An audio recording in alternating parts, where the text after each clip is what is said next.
Right. ఇక అరవ శ్రీధర్ వ్యవహారం రాజకీయాలకు సంబంధం లేదని, ఇద్దరు వ్యక్తుల మధ్య జరిగిన వ్యవహారమని బాధితురాలు వీణా అడ్వకేట్ ఆజాద్ అన్నారు. 18 నెలలో 5 అబార్షన్లు సాధ్యమా అని అడుగుతున్న దానిపై తమ వద్ద ఉన్న ఆధారాలు ఉన్నాయని త్వరలో నిరూపిస్తామని ఆజాద్ తెలిపారు. బాధితురాలు వీణా 25 కోట్లు డిమాండ్ చేసిందని, ఆరోపణలో వాస్తవం లేదని, అసలు శ్రీధర్ ఆస్తుల విలువ కేవలం 3 లక్షలేనని ఎన్నికల అఫిడవిట్లో నమోదు చేసిన విషయాన్ని ఆజాద్ గుర్తు చేశారు. అసెంబ్లీలో ఎమ్మెల్యే వీడియో కాల్ విషయంపై స్పీకర్కు కంప్లైంట్ చేస్తామని అడ్వకేట్ ఆజాద్ అన్నారు. ఈ కేసులో ఎలాంటి పాలిటిక్స్ లేవని బాధితురాలు వీణా అంటున్నారు. ఈ ఇష్యూపై లీగల్ ప్రొసీజర్ ముందుకు వెళ్తున్నామని అన్నారు. ఎన్హెచ్ఆర్సీ నుంచి పాజిటివ్ వచ్చిందని అరవ శ్రీధర్ ఆరోపిస్తున్నట్లుగా 25 కోట్లు నేను అడగలేదు, ఆ ఆడియో నాది కాదని ఆమె తెలిపారు. కాగా 5 సార్లు అబార్షన్ చేయించుకున్న దానిపై మెడికల్ రిపోర్ట్ ద్వారా బయటకు వస్తుందన్నాడు బాధితురాలు వీణా. లీగల్ ప్రొసీజర్ వెళ్తుంది, వీఆర్ గోయింగ్ త్రూ దట్. నిన్ననే ఎఫ్ఐఆర్ ఫైల్ అవ్వడం జరిగింది.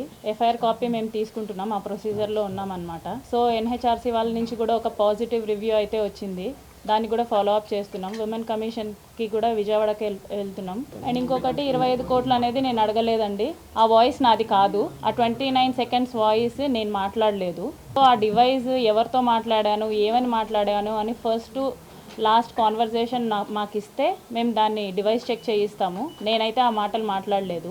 5 టైమ్స్ అబోర్షన్ అనేది అది మెడికల్ చెక్ జరుగుతుంది. ఎలాగో ఎఫ్ఐఆర్ ఫైల్ అయింది కాబట్టి నన్ను కూడా ఎంక్వైరీకి పిలుస్తారు. సో అది మెడికల్ చెక్ జరిగిన తర్వాత డాక్టర్సే కంక్లూడ్ చేస్తారు. తను అసెంబ్లీకి వెళ్ళిన ప్రతిసారి నాకు వీడియో కాల్ చేసేవాడు. ఒక్క వీడియో కాదు రిలీజ్ అయింది, 3 వీడియోస్ రిలీజ్ అయ్యాయి. సో దాంట్లో మీకు అందరికీ ఒరిజినల్స్ ఉంటాయి కాబట్టి నా డ్రెస్సెస్ కూడా చేంజ్ ఉంటాయి దాంట్లో. సో ప్రతిరోజు చేసేవాడు అసెంబ్లీ నుంచి. సంజీవని హాస్పిటల్ నుంచి నేను టాబ్లెట్స్ తీసుకోవడం జరిగింది విత్ డాక్టర్ కన్సల్టేషన్. డాక్టర్ని కన్సల్ట్ అయ్యి స్కాన్ తీసిన తర్వాతనే నేను టాబ్లెట్స్ తీసుకోవడం జరిగింది సంజీవని హాస్పిటల్ నుంచి. నాకు హాస్పిటల్లో అబార్షన్ జరగలేదు, it's a very early thing, early stage of pregnancy అనమాట. సో అబార్షన్ కాదు, aborted. I got aborted through tablets. మంచిగా లేదండి రిలేషన్.